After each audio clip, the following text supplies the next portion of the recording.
in this kind of a climate to say, oh, gee, we have it worse than anybody in the world. What are you guys in the warmer climates complaining about? And and so you think about that at the beginning, and then I think, you know what, these guys know what they're doing. They've got different kind of challenges, much like what Todd just spoke about, right? Um, his bees are burning through the stores, brooding and whatnot, and I don't pretend to understand all those dynamics either. But in my situation, uh, our climate and our seasons are so defined.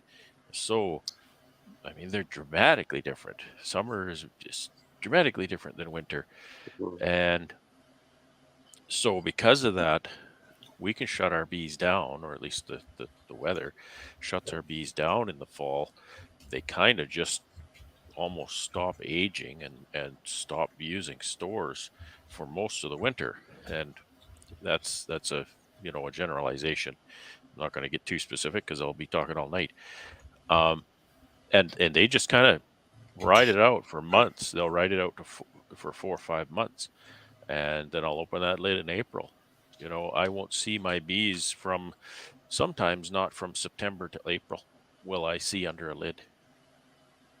So this time of year, I have it way easier than you guys because what's done is done, and Yeah. they're just in the shed cooling down and waiting for spring. And there's nothing I can do, even if there's even if there's a problem. There's nothing I can do, right? So I just use my winter to build equipment and make plans for spring and all that. So But yeah, over this last year that we've been in cahoots, the four of us, right? Uh, the, I've not only done that. We've made changes based on information from different geographical areas, right? So I'm doing things now that typically would not be done here, and it could be an epic failure. But I know what I'm trying. I know what I'm trying to fix, and what I'm trying to fix is that late, well, the spring starve out, right? Is they die out just before they start to be able to explode, right? yeah, So yeah. the only way I could do that is by counting backwards, right? And I never counted backwards before. And when I say counting backwards, it's basically knowing, hey, when's the start of the season? Now let's count backwards to when they should start ramping up their brood production. Okay, so if they're going to start in January for a February buildup, well, then when do I need to start putting feed and pollen patty on to get them to that point? So I've already started, right? Which is something I normally don't do. I would just wait till it starts warming up and the bees are flying like crazy, and then I would start trying to feed them. And what I'm finding is that's too late, because by that time, the ones that are going to die. And the ones that are going to make it, well, they would have made it whether I fed them or not, probably. Right. Um, so that goes back to what we were talking about with Lloyd Harris's philosophy of if they're flying, they're dying. Right. Yeah, Mhm. yeah, essentially, yeah. So what we run into is a deficit of the amount of bees that are able to fly compared to the number of bees that the queen can produce. Got to get So that the replacement all the time. Yep. So if we don't feed, there's bees constantly flying, but because it's cooler at night, she's not brooding as much. So the numbers of bees are starting to dwindle, right? So See, it seems like your winter is a lot like, for me, it would be 3 months of October, right? right, For me, it a really cold night, it would freeze, but trying to speak in Fahrenheit terms, a good October day is, say, 50 to 60 F perhaps. A normal day would be maybe 45 F for October here.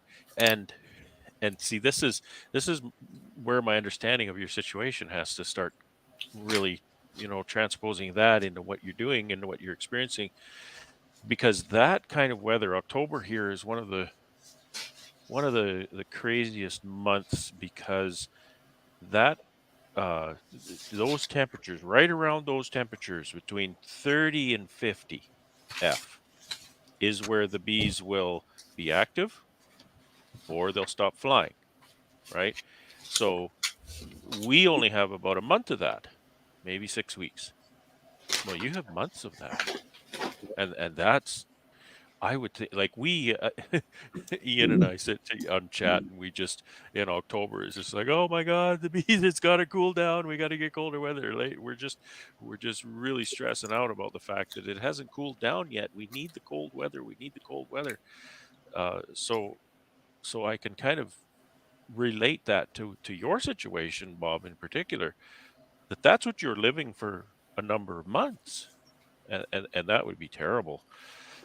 Way harder than what I do because I don't do anything with the bees for Well, 4 or 5 which months.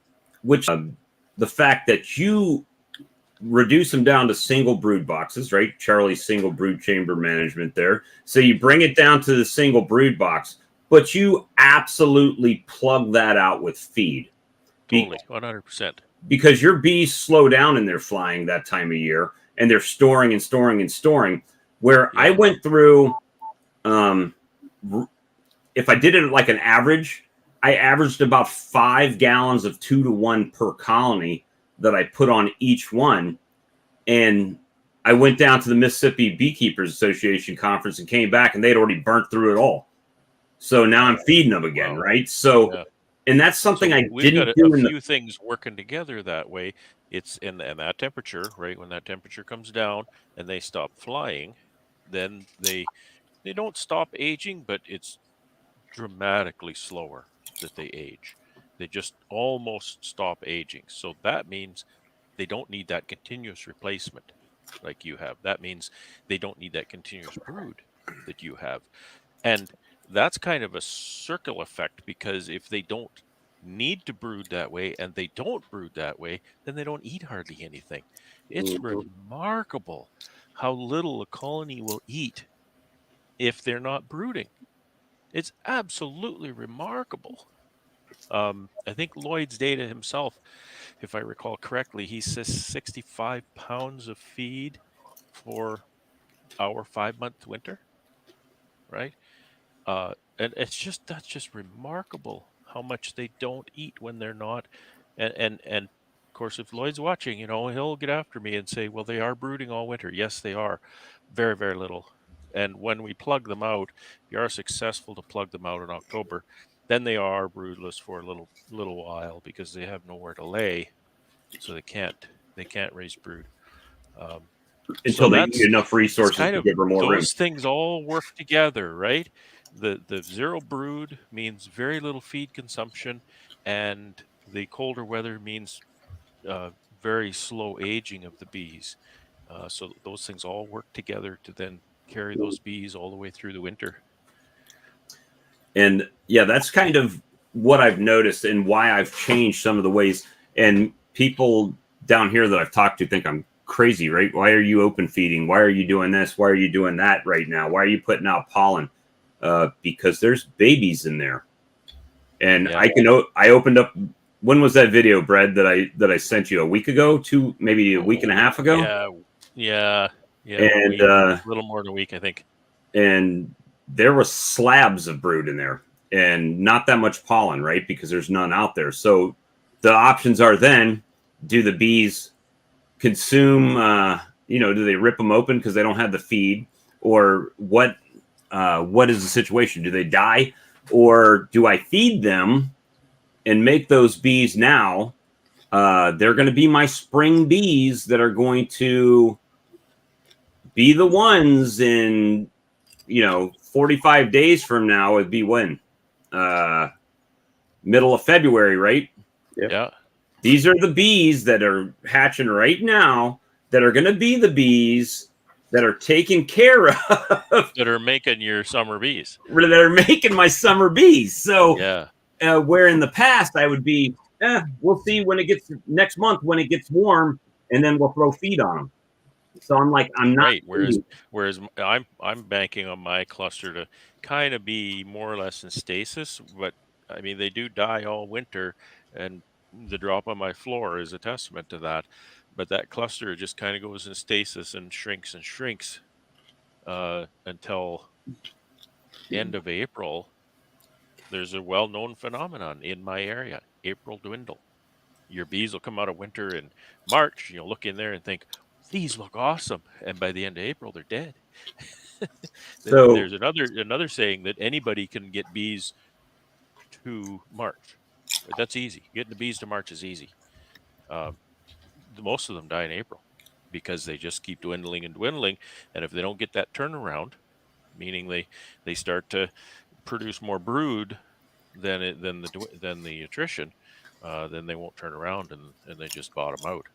So Philip says, Bob, it could be a chicken and egg thing. Perhaps they have food, therefore they are making brood. Could be, but I know one thing: they don't have food, they can't make brood because they don't have any bodies in there, any bodies left in there alive to raise anything. But either way, that's what I want. I want them to build up, right? And hopefully I can get a Ian Stepler box of bees in the spring, you know, between the apis and the good food and everything. How is it there's 3 chats, but everyone is on the same chat? Body blue, arms raised. Magic. I've shared it to my channel, so Yeah, so I think Charlie's got it on his channel. Brad's got it on his channel. I figured it out. Todd's got it on his channel. And we're on Facebook at the same time. So we're actually on my channel. So we got five streams going at one time. What's an OG chat room? Original Gangsta chat room. This is where everybody hangs out on the YouTube, right? So I've got about 20 on my my channel right now. So we really do this. Which, you know, the comments, just to make a point about that too, I'm not watching the comments on my channel or no, they're all in here on the live stream, or do they all show up in here? There, I'm seeing all the from Charlie's and simultaneous. Yeah, so all of them are coming into the chat right now.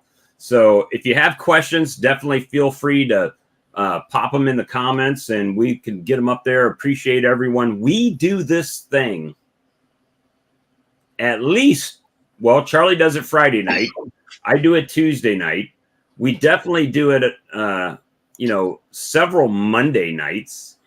Some Thursdays and Saturdays and Sundays. It's every night. It's pretty much every night. Except for Wednesday. The stream team's on Wednesday, but every other night we're pretty much doing a live somewhere. And then Tim and Hannah are doing Sunday nights.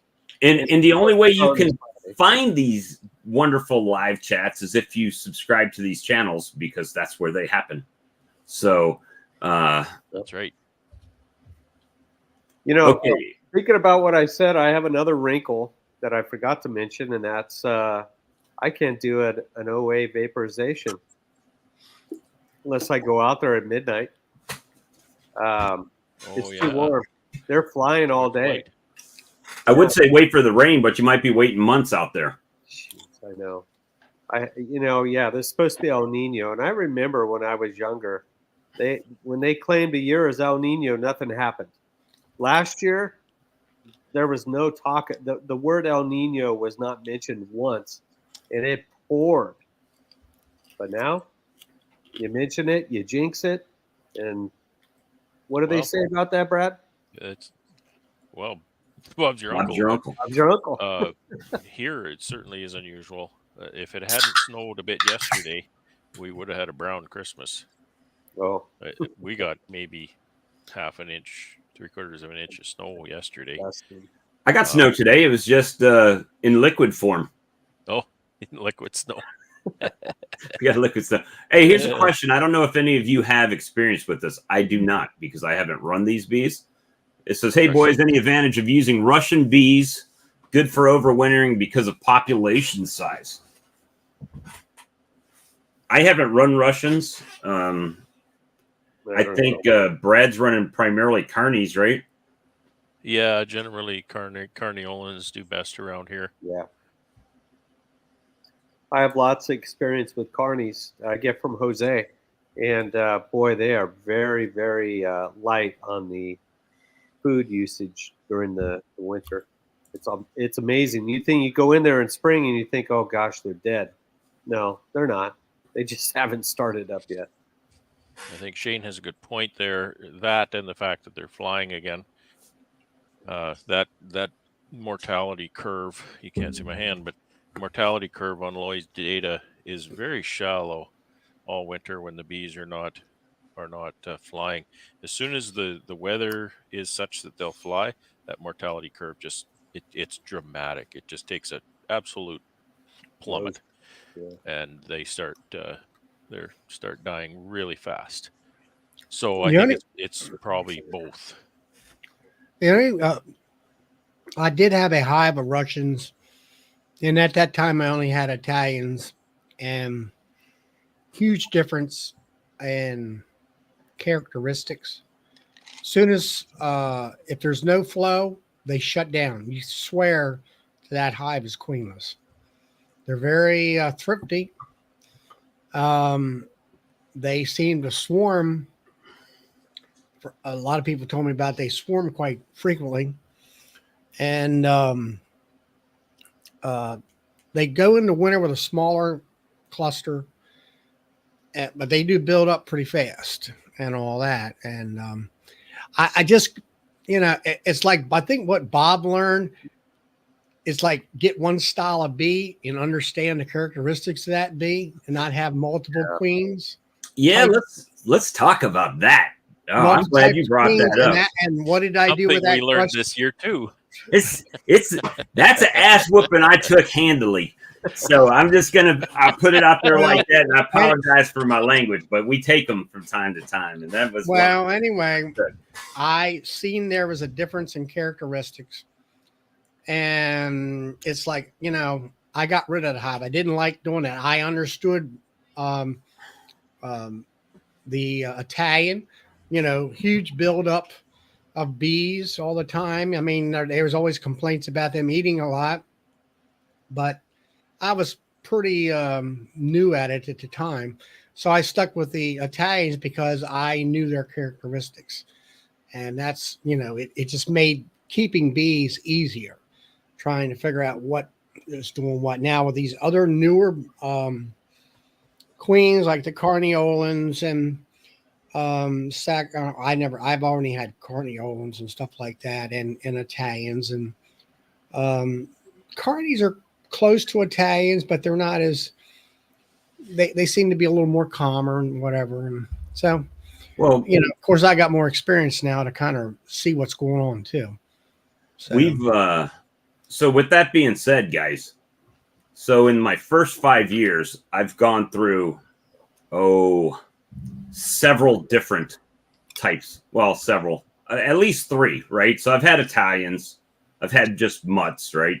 I've had carnies, I've had Saskatraz, right? Because 4 or 5 years ago, Saskatraz was like, oh, everybody's gonna get Saskatraz, they're mite resistant, blah blah blah, right? So my issue was I had so many different varieties, and I was terrible at taking notes, right? So I didn't write, oh, this is a carny hive, or this is this, or this is that, right? So the thing is that my carny, I could open up a box and it was an Italian hive, and it would just be slam packed. And then I would go to the hive next to it, and it'd be a carny hive, and it'd be a little tiny cluster. And then I'd go to a Saskatraz hive, and it may be alive or it may be dead, but they all had different different habits, right? And that's great for them. It's terrible for me because now I don't know if that hive's doing what it's supposed to be doing or if it's failing compared to what my other colonies are doing. Yeah, that's right. So it really puts that Jedi mind trick on you, right? So it's like this year it was, look, first of all, mark your queens, because how old are your queens? is the queen failing because she's too old, or well, I don't know. That was a And are nuke you I sure got they last didn't year. replace her? Are What's you that? sure they didn't? Are you sure they didn't replace her? You You don't got to, know, if you right? mark all of your queens and you open that hive and there's a queen that has no mark, you got to question that and say, why does she have no mark? Did I miss this one, or did they replace her, or did they swarm and Right. replace? So it's more about, for me now, knowing what I've got in each box and how old the queen is, and really doing better on that. So what did I do this year? I grafted and replaced every one of my queens. I think there's one yellow out there, but she'll get replaced this year. But other So than you're that, starting to work on the theory that I am forced to work on. I know somebody was giving me crap about this on my channel one day, and that's fine. People have different perspectives, um, but how do you run 150 colonies by yourself? Well, you run one or two 150 times, right? And that means exactly that, Bob. I want to do everything exactly the same to all these colonies, so then I'll see the ebbs and flows, and I'll be able to tell who's doing what, because they all have the same equipment, they all have the same advantage, they all have the same flow, they all have the same, maybe strain of bees, but maybe not, right? So that's kind of, I think, what you're moving toward, getting some consistency in well, taking that variable out. and you have to get on that, because when you start doing your grafting and stuff, how do I know that the one I grafted with was a superior colony, or if it just happened to be the best colony I had because my other ones were doing crazy stuff, right? Yeah, yeah. So Or you're once always you, grafting from the Italian because, well, that one has the biggest cluster, and obviously they're the most healthy hive. So you're always grafting No, from the he's up there. Italian, and you're not getting the Carniolan One's right. strain, because you think somehow it's not doing as well, right? Got all that. There's a UFO in Charlie's field there. do it. The UFO in Charlie's The Field. UFO in Charlie's. I think he got it. Good shooting What? Yeah, there, there it Charlie. is. I know Little Back. blink back there. That's just a shine off of his head. Oh yeah, we've seen that before. that's a pixel. Is that what we're calling it now?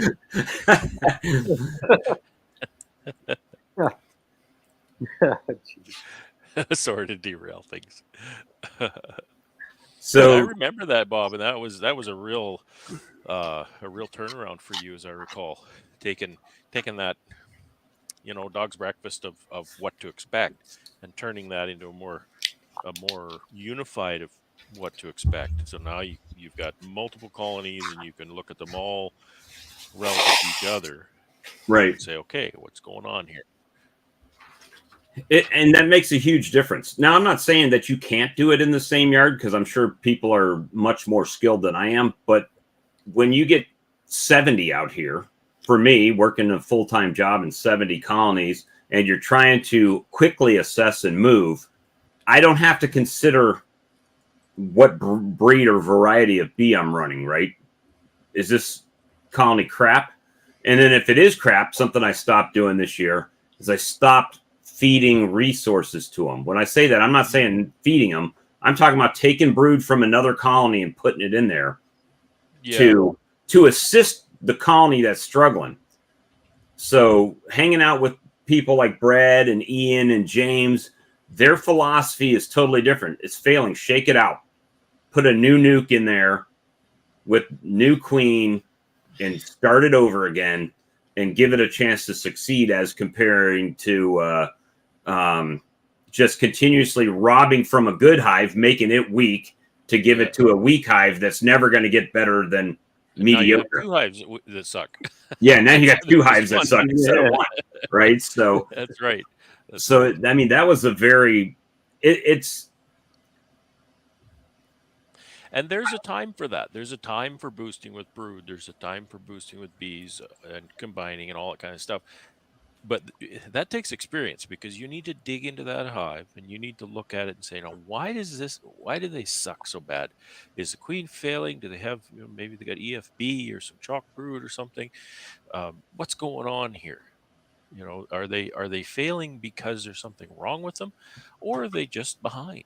Like, because it's all a matter of momentum. If they start behind, they'll finish behind.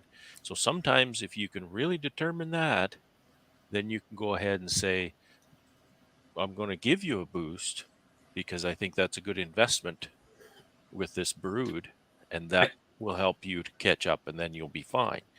You have to make that assessment. I think one of the things is that clicked the switch, the light bulb that came on for me this year was these aren't pets. Yeah. Yeah. They're not pets, right? So the same thing with, if I just give this queen more resources, she's going to just start doing more and she'll be fine. And it's not the case. It's most of the time it's not. If it was a crappy queen, there's nothing you're going to do to change that but pinch the queen and get something else.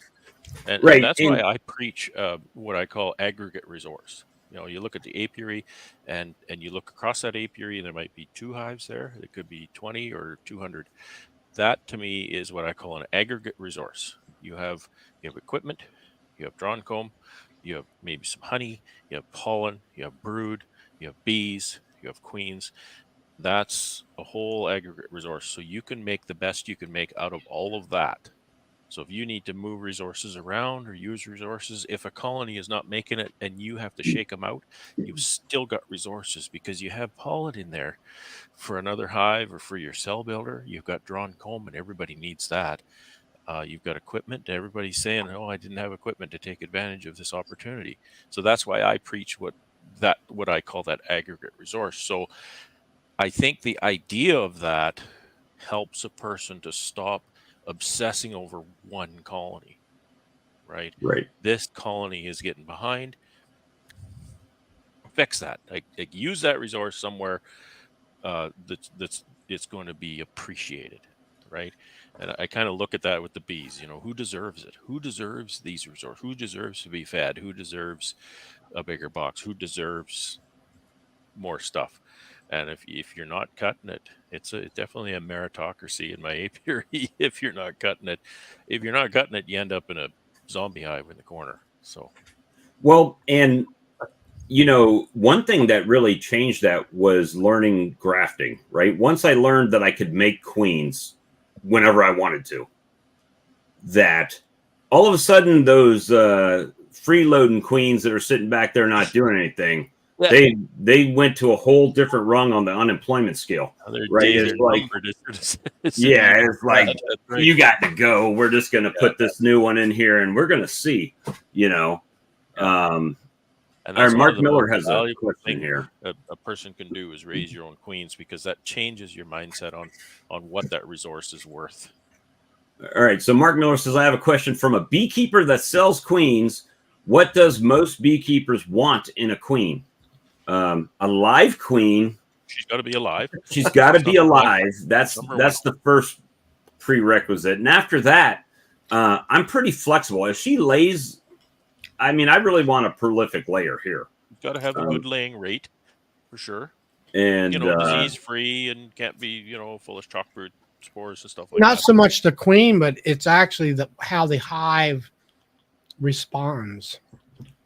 Is it a hive that's going to blow bees up into your face when you open it up, or is it just sit there and calm as a... Don't you talk about my bees like that, Charlie. Don't you do that. It's definitely something I don't want. It's mean bees. Or they like Bob's bees that sting the living daylights out of you all the time.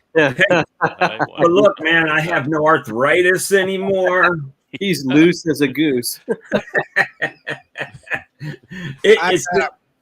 I've got a guy up here that in north of me about 2.5 hours, and he's been working. It takes years to develop a characteristic in queens and stuff. And from what I gather from other people, Charlie's hitting all my hot buttons tonight, man. You can work his hive without a veil, without much fear. and all. I mean, if they're that calm, and Now, hey, in I need to spring, go there myself and see this myself. in spring, when everybody's getting their nukes and everything, I can do that. I can open mine up and work them, no gloves, no veil. Everything's wonderful. But you let it start getting tight on some nectar flow or something like that, and they don't want anybody, anything near them. Yeah. You know, Yeah. Yeah. Back it's to raising your queens, people ask. I'll go back to a little example. We did a few years ago. We did, and people are going to be asking what OTS is, but we did an OTS workshop here at my place, and we had lots and lots of people attend. It was a really well attended event. And OTS is just a way to raise your own queens. I'll just say that for those who don't know. And the program, as it's presented, basically has you replacing your queens in 11 months, 10 to 11 months. So they're never even a year old. And the whole presentation was done, and one of the senior members from the back of the room said, "How long do your queens live?" to the presenter. And he said, "Don't know. 11 months. That's it. I don't know how long they'll live because I don't let them. I just replace them because it's so easy for them to replace the queens using the OTS system." And I think there's wisdom in that, yeah, people talk about these 5, 6, 7-year-old queens in back in the day. But if you're raising your own queens, it's really not that hard. And there's no reason to have old queens. There's people, I think Bob Binney is one of them, just new queens every year, right? You just get them in there, replace them. It's not hard to do. And there's so many different ways that you can do that.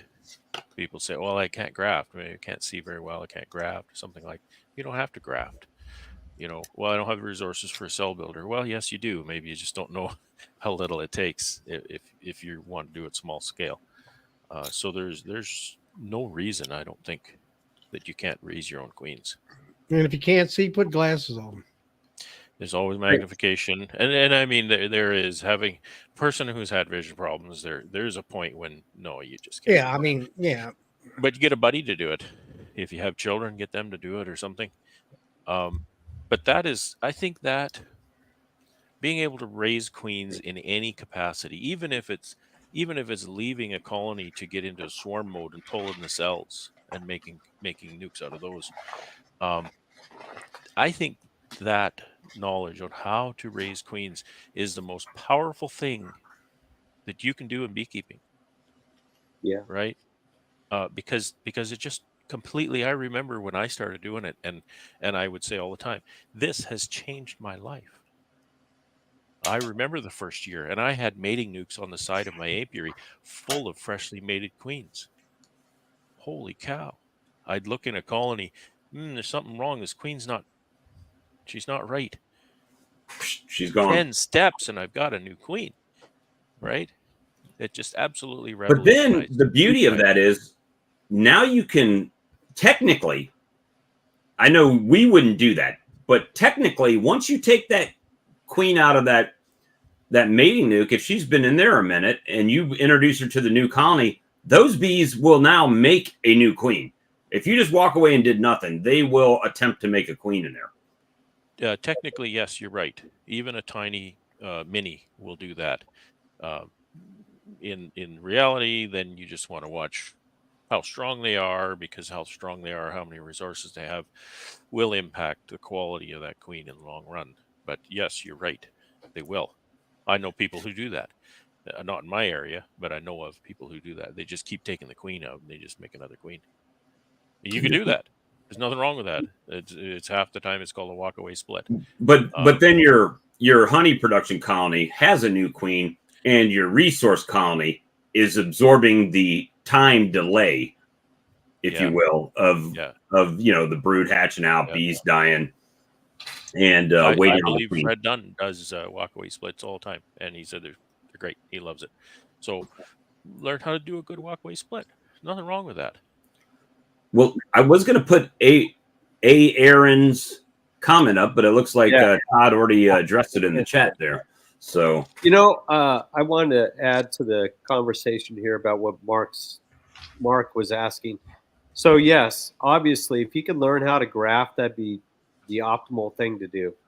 But if I was a guy that had 3 or 4 hives right now, and I've been there, and I didn't realize this until I got more into these bee chats and stuff and watching videos on YouTube. But if I had 3 or 4 hives and I wanted to split them, but I need to order queens, and I didn't know how to graft.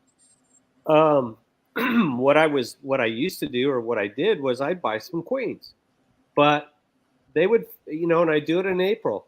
Well, by October they puttered out. They weren't fully mated. Well, one of the things I learned was, I mean, they were fully mated. They were poorly mated. But one of the things I learned was that most of the queen breeders, and it's not their fault, they're running a business.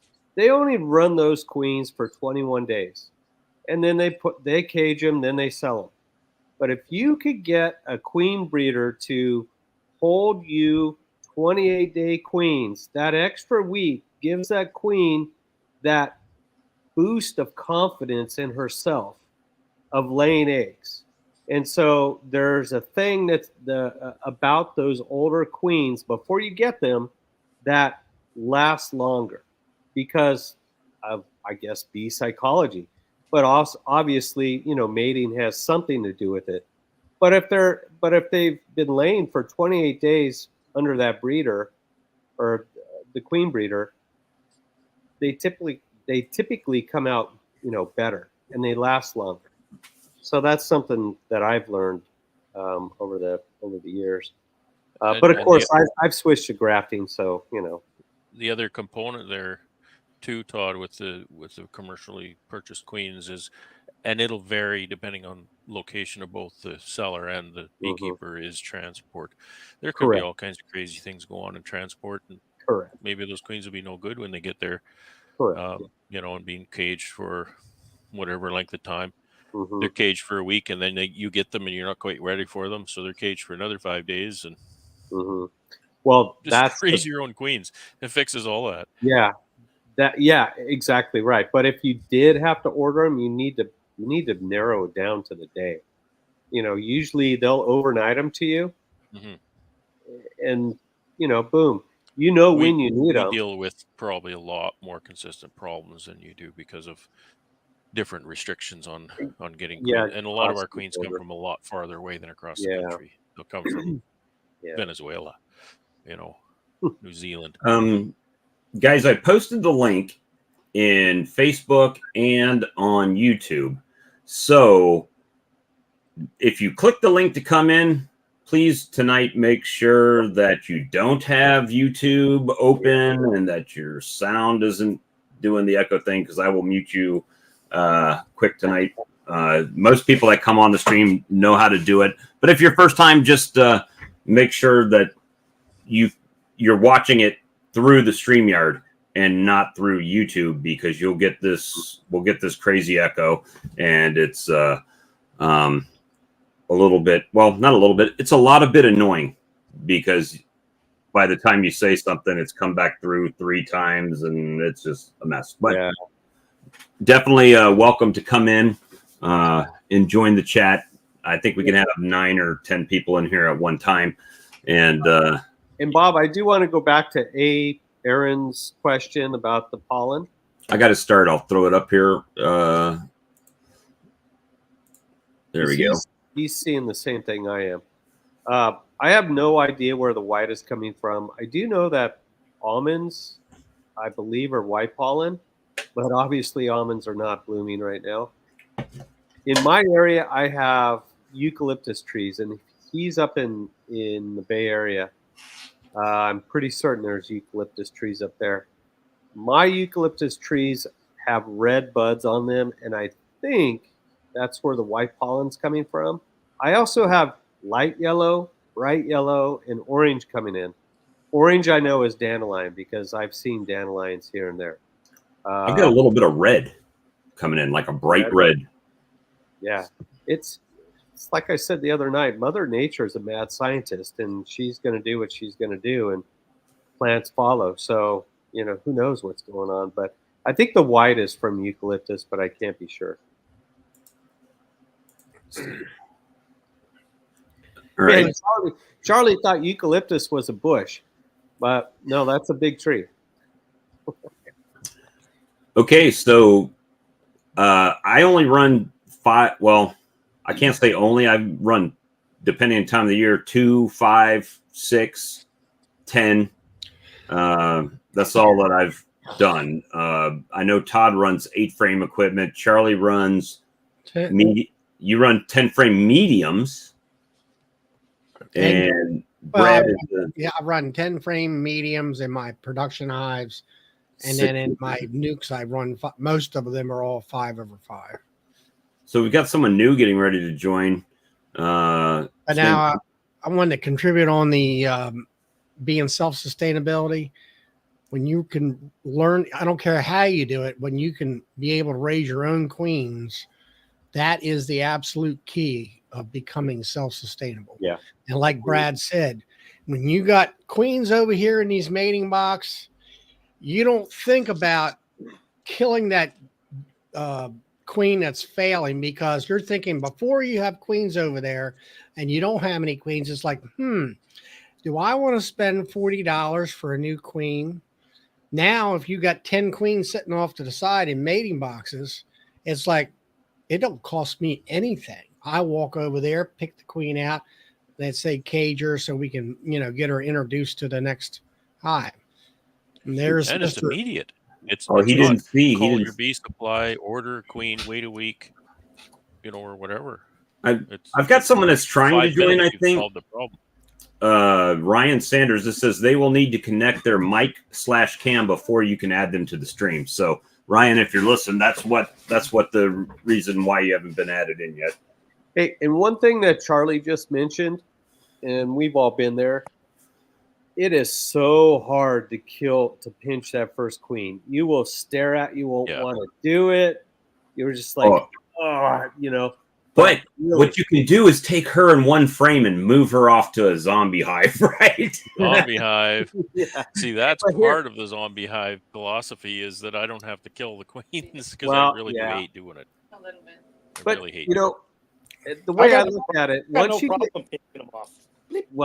but the very first time you do it, it's the hardest thing to do. But here's the way to look at it. Yeah, it's hard, but once you do it, you realize you're gaining things like resource frames, and you can either freeze it if you pinch a queen in October and you only have one hive, look at all the frames, put the ones you need to put away in the freezer to save for next year, and boom, think about it like you're way ahead of the game in April or whenever you start in the spring, when you get your queen.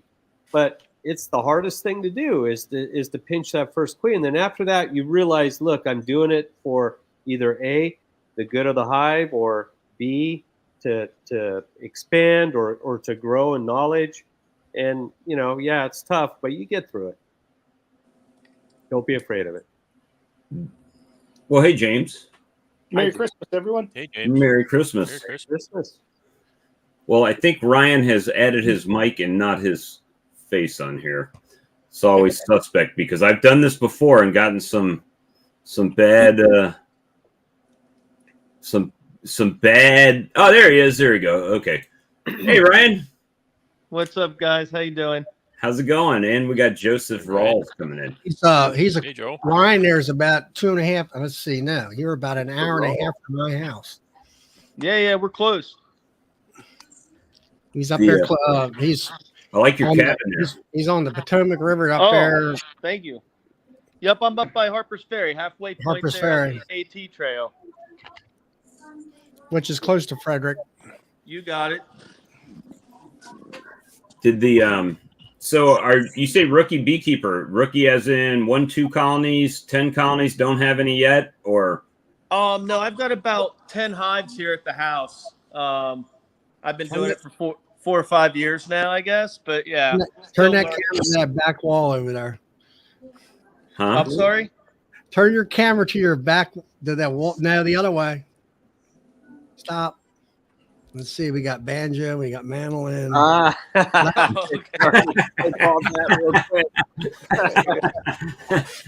Oh no, we got, what is that? A ukulele banjo? Yeah, Oh I wow. got Now some we- stuff Whole here. collection. It sounds like a pick and jam session to me there. Yeah, man, good stuff. That was my uncle's. That thing's like, I don't know, 100 some years old apparently. Oh wow. Well, that's as old as Charlie. I got a Charlie too. He's got more hair than Charlie does. You guys need to Check lay your off guys' Charlie. stuff here, but no, Charlie, he gets such. That's wonder he comes on Poor here at all. Charlie. Poor Charlie gets picked on all the time. Eh, what the hell. We love Charlie. And you know what? That's the whole reason I jumped on Charlie's channel that one night last year. Like, hey, I want to just stop you guys from picking on Charlie about this single brood management thing. And then, wham, here we go. Yeah. Brian just made a comment there. He's got a good point about queens. He says old queens are great for the observation hive you take to the market. Oh, that's true. Absolutely. Yeah. Absolutely. Over the years, I've done that so many times, and yeah, there are a couple of times I bring that queen back, and she's either dead or going to be dead pretty soon. So, hauling those queens around, that's kind of dangerous for them. And an old queen it's kind of like the old pony at the petting zoo. It's kind of the last good thing they can do. So, James, what have you been up to? We know what you went and did, but what are you up to now? Right, I'm sitting in front of the fire, and my wife came over and she says, "Hey, Bob sent me a link. You should be on the StreamYard." So She's trying to get rid of you. here I am. Yeah. No, just kind of taking it easy here. So tomorrow, back out, get the wood shop cleaned up, get the garage cleaned up a little bit more, so I can bring that equipment in the new year and start getting that all cleaned up and powder coated and gone through that. And just waiting to get some quotes on some material for freight from over by Brad's to see whether I'm making another road trip or if we're throwing it on the truck, because we've got we have at least 300 boxes and 3,000 frames we've got to build, so at minimum. So Dropping the hat. Yeah. Just like that. And in a month, you're going to take a trip to Texas, right? What's in Texas? I don't know. No, I just went through Dallas. So Well, that's true. Yeah. but- Well, And no, you didn't gotta stop come at to a Bucky's, California. man. I can't believe it. You have to come to California, James. I can't afford The almonds will bloom, and you'll get to see that. It's amazing. And Union hey, Bee Company says, are you going to build or are you going to assemble? Well, that depends on the price. Probably just assemble it.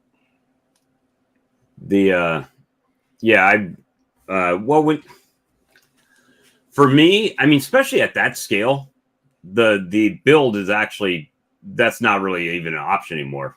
You work a full-time job, right? So to build 300 boxes, the time drain would be too much. Yeah, but when you crunch the numbers, I can't cut them out for what I can buy Nope. them. You can't. You cannot.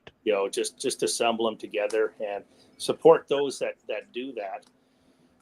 But yeah, there's no way I can. And if you're going to source the common 7/8 lumber we use here, you don't buy that just anywhere. So No, you're actually going to the box builder to buy the lumber.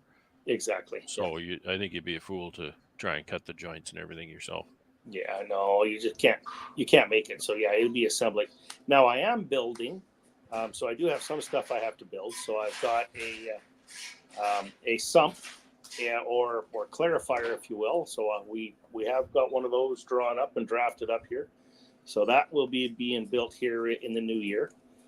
We're working on a closed loop heating system so that we can heat the jackets on the sump and the knives and a few other things like that. So we're working on that as well. That we're going to be building, and then it's just a matter of time to see what else we have on our list. But I did a quick count. Actually, I was out yesterday. One of the girls got me on the neck yesterday. The just making sure things are all sealed up. So we had a little bit of sealing to do and stuff out there for a couple exercises that I got to do in the bee bar here after Christmas. So we did a bunch of that yesterday.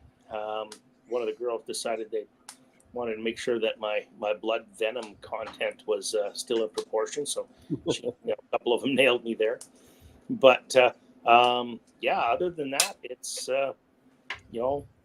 steady as she goes. Now, here I'll watch Brad cringe on this, because it came to light that the bees are going to be coming out of the barn in 3 months. So 3 months. 3 months. Just around the corner. You're bringing them out in March? Yeah. The end of March, beginning of late March. So yeah, I think the earliest I've brought them out is about the end of the first week in March. Generally not that early, but it's usually the last week of March, first week of April.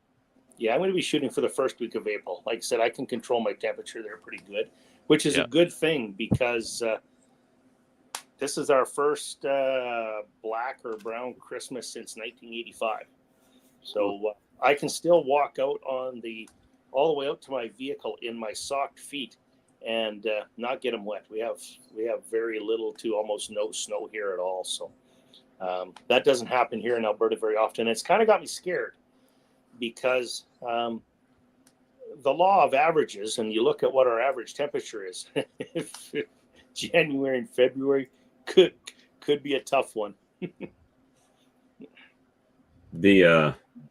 So for those watching that are on everybody else's links here and everything, James is in Alberta, so more west, the western side of Canada, right?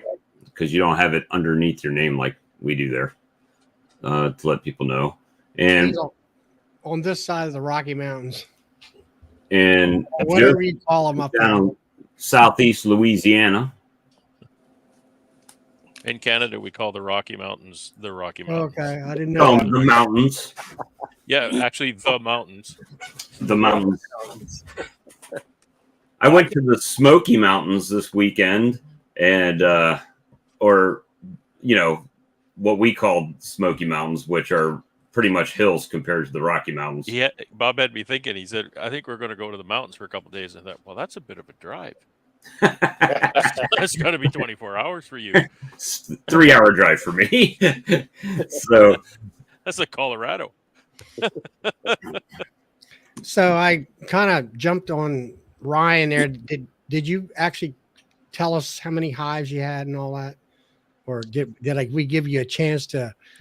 Tell us all about yourself. Okay. 5 years, I think, is what I remember. Yeah, about 4 or 5 years now, beekeeping, right? I got 10 hives here at the house, and you're about an hour, right? It's probably 50 degrees up there today for you too. Yep, it was. So all the bees were buzzing, moving in and out of the hives, which is good. So just trying to make them through winter, just like everybody else, right? And kind of go from there. So no, it's a fun hobby. I kind of got into it because my brother, he got into it about a year before me, and then I was like, man, I got to do this. So it's cool. Still learning, lots to learn, right? There's so much. So, and like everybody, right, the whole 8 to 5 job thing, Monday through Friday, gets in the way. So that doesn't help. So doing mostly all deep type brood chambers. Yep. So I've got 8s, 10s. I've got a mix of everything, and so all that. All right, well, that's cool. Yeah, I have to stop. If I go that way occasionally, I'll maybe connect and get stop by. Yeah, for sure. Any of you guys going to the North American Honeybee Expo down in Kentucky? I am. All right, I'll be down there too. So, maybe try to drive it or flying. I'm driving down. Okay. So which way are you going to go? Are you going to cross West Virginia or are you going to cross Ohio? I'm going to I took off all that week, so I'm kind of making a little bit of a trip out of it. So I was going to hit Point Pleasant up there, you know, see the Mothman, and then keep on just kind of working my way over. So yeah, You cut can through go a my- long way in a week. What's that? So you can go a long way in a week. Yeah, for sure. I got some. I got to do the Bourbon Trail while I'm down there. You know, hit a couple of distillery stuff and going to an NCAA basketball game. So I'm kind of making a trip out of it. So I got some time off from work. Why not? Your mic is messing up there, Ryan. Can't hear you anymore, Ryan. Oh, mic check 1 2. Can you hear me? Now, there you go. Got it now. Oh, okay. Yeah. Sorry about that. now it's And then it went away again. As soon as Yeah, God. mic check was perfect. It was after. no. And now it's muted. No. Now you're muted. Yeah, Check. yeah. Now you're check. better. Yeah. Sorry, I'm. Video etiquette here is not the greatest. I'm on a cell phone, so I just I found you guys by accident just scrolling through Facebook here. So. See, the Facebook link worked. There you go. See, That's how Yeah. we find most people, that they usually Go to- like this is completely by accident. We never find that. Okay. they can come to my YouTube channel, Sawmill Charlie's Bee Farm, and subscribe, and then you'll get a notification for mine. Okay. Cool. Charlie's Bee Farm. Yeah, Sawmill Charlie's Bee Farm. Sawmill Charlie's Bee Farm. Okay, got it. And then Walker Bee Ranch. Yeah, everybody up here's got a YouTube channel. Got it. Perfect. So- I'm just gonna screenshot this. That way I have it for later. Yeah, Walker Bee Ranch and Sawmill Charlie, and then also Kodiak Farms, which There's Lee. Bob, yeah, if you see that's Kodiak Farm Bees, him and Bob share a Tuesday night channel. Yeah, we do Cool. a Tuesday night stream. It Awesome. alternates between my channel and his channel. So pretty much any night of the week, you could find a live stream if you want to talk about bees. Nice. For sure. So, is this your guys like full-time jobs, or you guys working?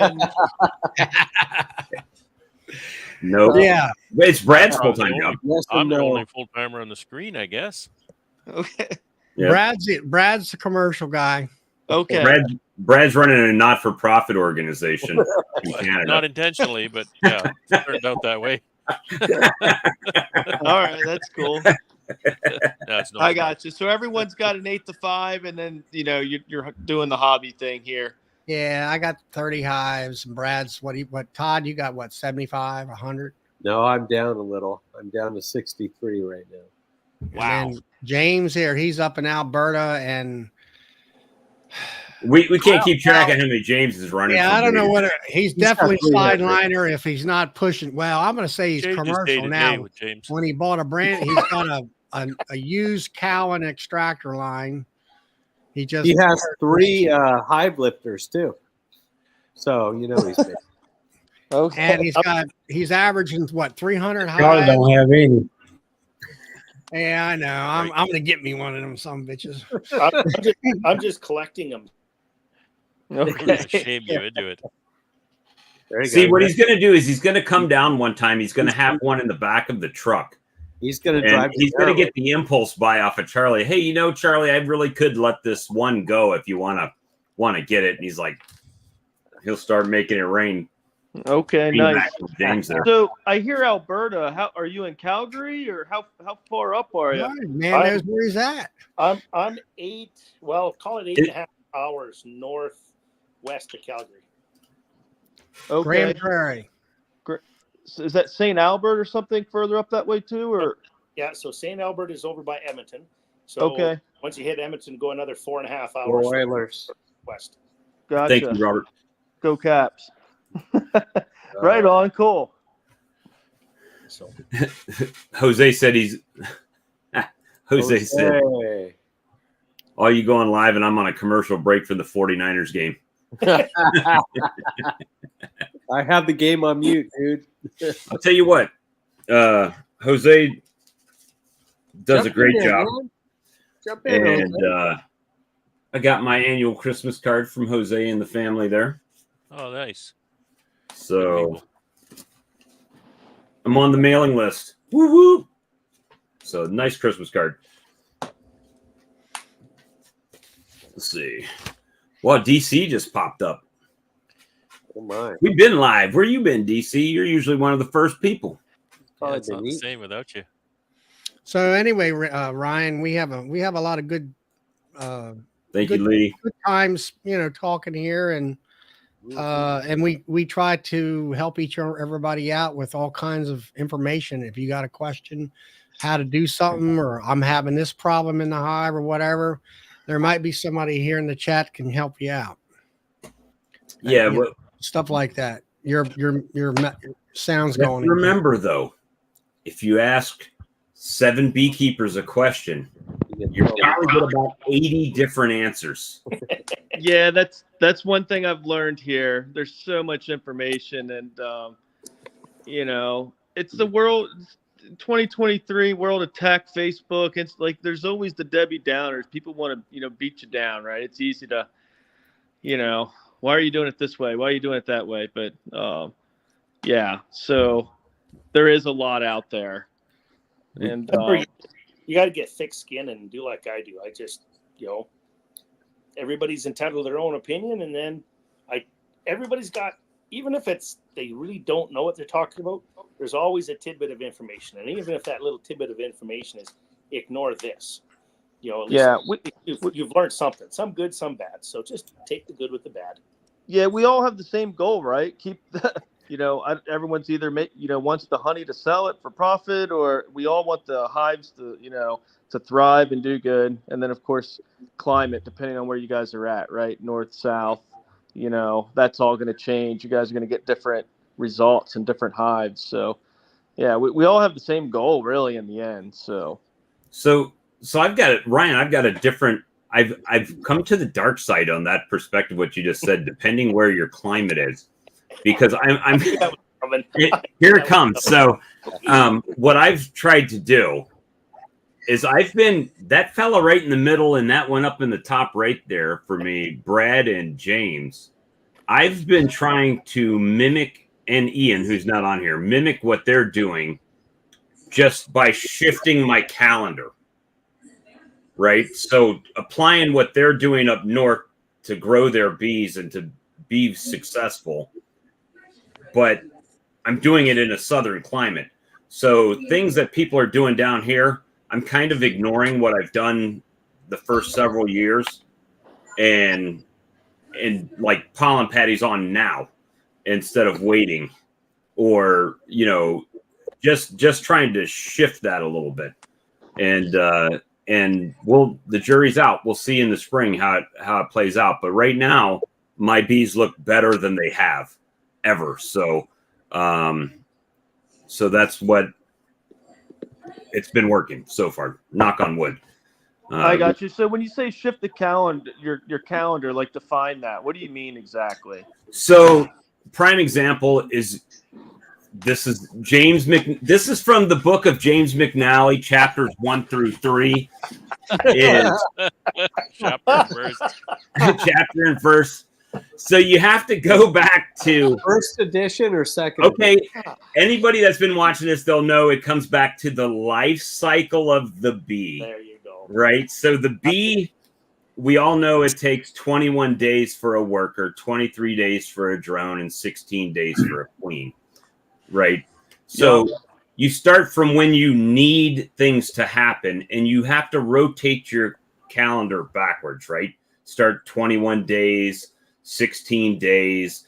So if I need stuff to start happening here the 1st of February for the ramp up, then I need to start sliding my calendar backwards, right? 6 weeks. 6 weeks when I start doing things. Okay.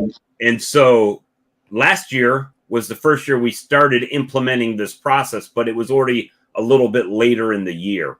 So this year is the first spring that I'm coming into where I've actually said, okay, well, if I need them to start on February, and I've got some people waiting, so be patient. I'll get to you guys, get you in here. And started sliding my calendar, working backwards to when I needed to start putting pollen patty on and making sure they had the resources, because I have slabs of brood in some of my colonies right now. So if they're not bringing in natural pollen, I need to make sure they have something to eat, because those are the bees that come February 1st are now raising the brood that I need to make my splits, make my nukes, all of that stuff that I'm going to do in the spring. But if I were to just wait, then they may or may not have the population I need to do that. I'm so, hey, Tom. Didn't mean to ignore you. Thanks for coming in. Yeah. I'm just listening. Don't bother talking. Or I mean, yeah, keep talking. Well, introduce yourself, Tom. I see you're from Connecticut. Yeah, right? no, that's why I wanted to come on, Brad, just to say, man, those videos you posted, I showed the wife and I posted them on my page. You're singing. That was good job, man. Thanks, buddy. Yeah. Little hobby. I've got someone named Lankford waiting to come in, but see if it'll come in, Bob. That's oh gosh, Tennessee. No, what the heck is his? He doesn't have his mic or can connected, so it won't allow me to add him until he fixes that. So he has a channel. No. I can't I was remember. gonna say, speaking of mics, look what my daughter got me for Christmas. A wallet. Because he's Hold all the money that you made this year. Brad's been telling me. Oh, lapel mic. Yeah, yeah, that'll work well for you. So. Hey, you need to get one of those big fuzzy cattails to put on it and hang it right on your collar. You know, that one that James held up, I bought one of those, a pair of those off of Facebook, and they work excellent. And you could clip them inside your hood. My daughter got me these, so I've just got them all charged up. I'm going to get it hooked up probably tomorrow. Those things are awesome. So yeah, I like that kind of. You can clip it right inside the veil, and there you go. It's great. Yeah, it's small. It works great. Doesn't rub on stuff. I'm excited to try these. And then my wife figured I should step up my videos a little bit too. So everybody's guilting me into putting more videos on them. So and that video thing, it kind of turns into a job from what I see. Oh yeah. Live streams become a job too. So yeah, my wife got me a drone, so an updated drone with a 4K camera. See, Ed. So you're not the only useless male in the yard. Now you got an extra drone.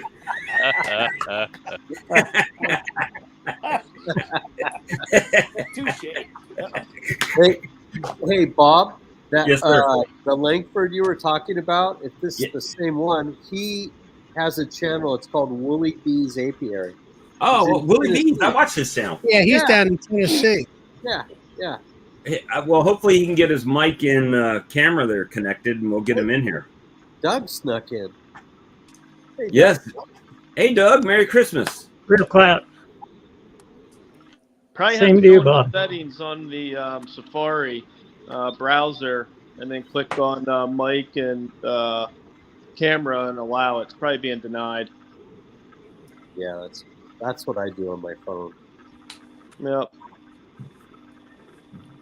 James, I have to say, Charlie, I like name because that's awesome. You said you. Yeah, Doug. Go ahead. You said you were a booking agent at one time. I think Brad could maybe use one after what I've seen. That's not the first offer I've had. I'll tell you that, Doug. Yeah, he's quite a singer there. Thanks, guys. And he's also recorded. I think he's cut some albums. Well, I don't know how many tracks. Probably 6 or 8 tracks. That's enough for a no couple EPs or something. That's it. We're the no life beekeeping chat. Christmas party. It was nice to see new faces.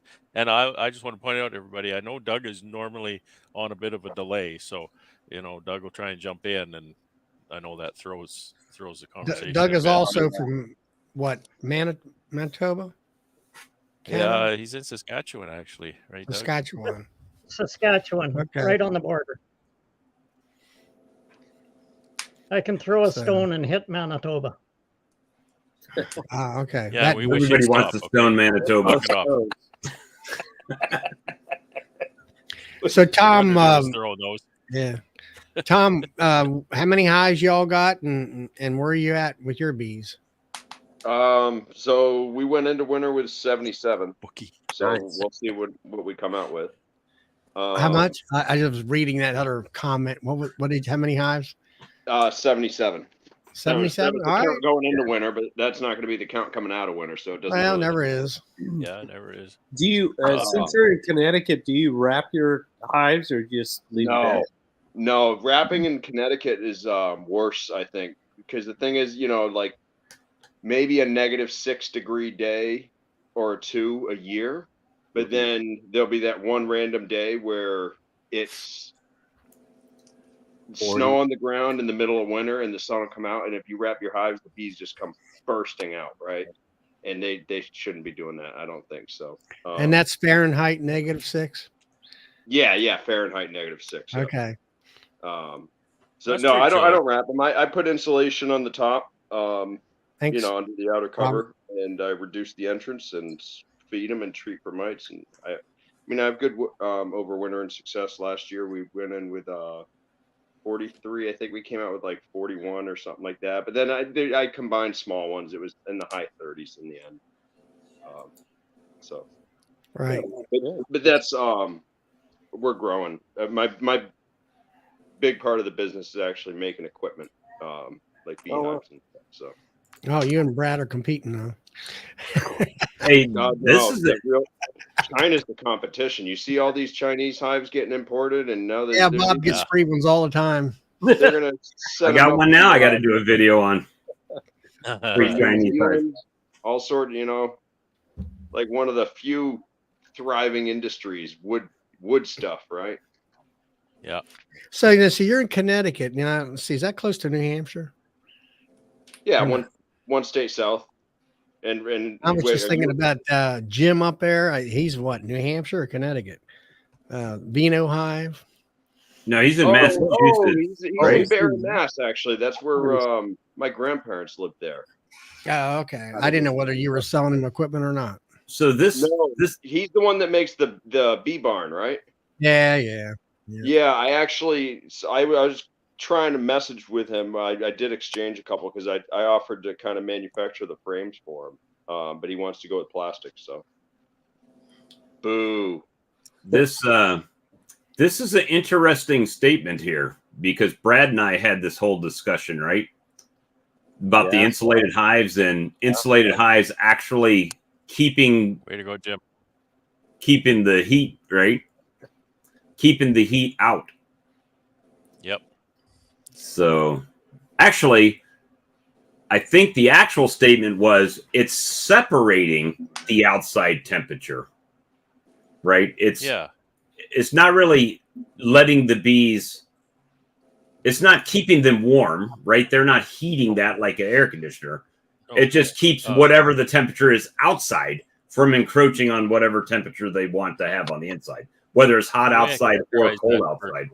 To help understanding is misunderstanding is that insulation keeps things warm, and it doesn't. It doesn't. That breaks the laws of thermodynamics. You need energy to keep things warm.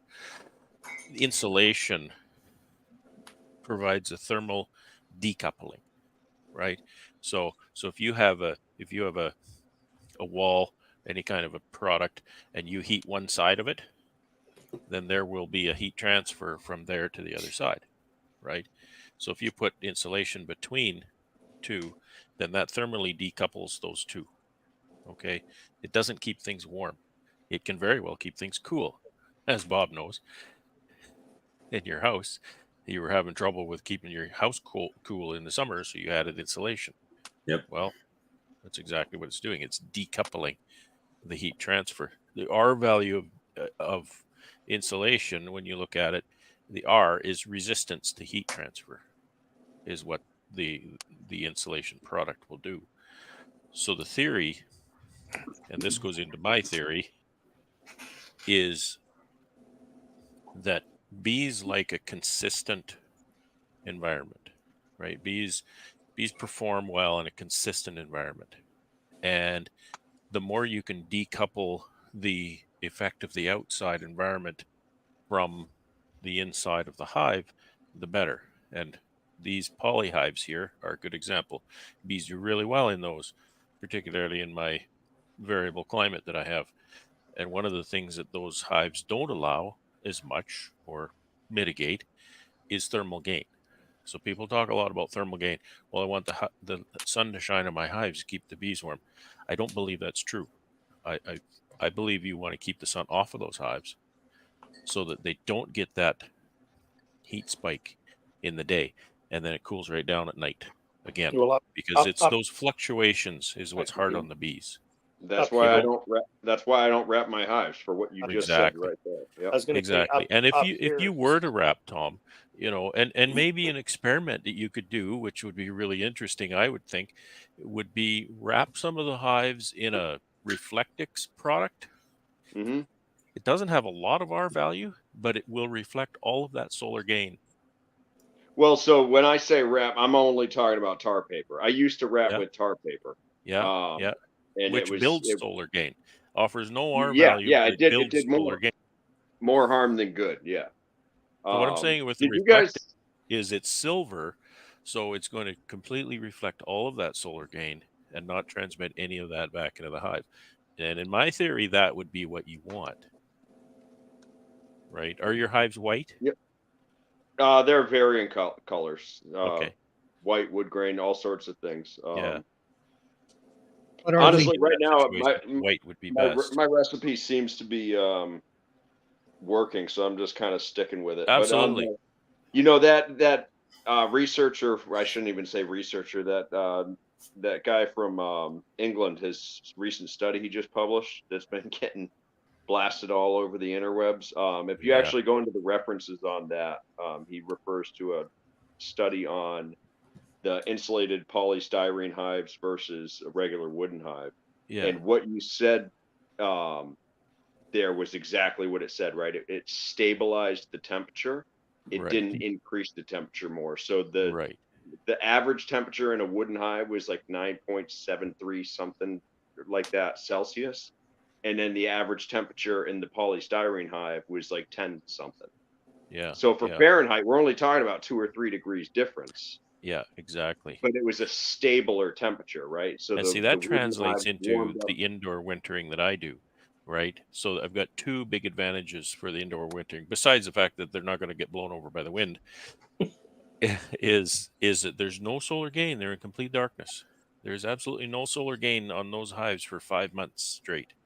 And if all goes well, it's a absolutely consistent, rock solid 4 degrees Celsius in that room for 5 months straight. So those two things, I think, are the big advantages to indoor wintering. And you can approximate that outside with things like reflective insulation that don't allow that solar gain, on and on.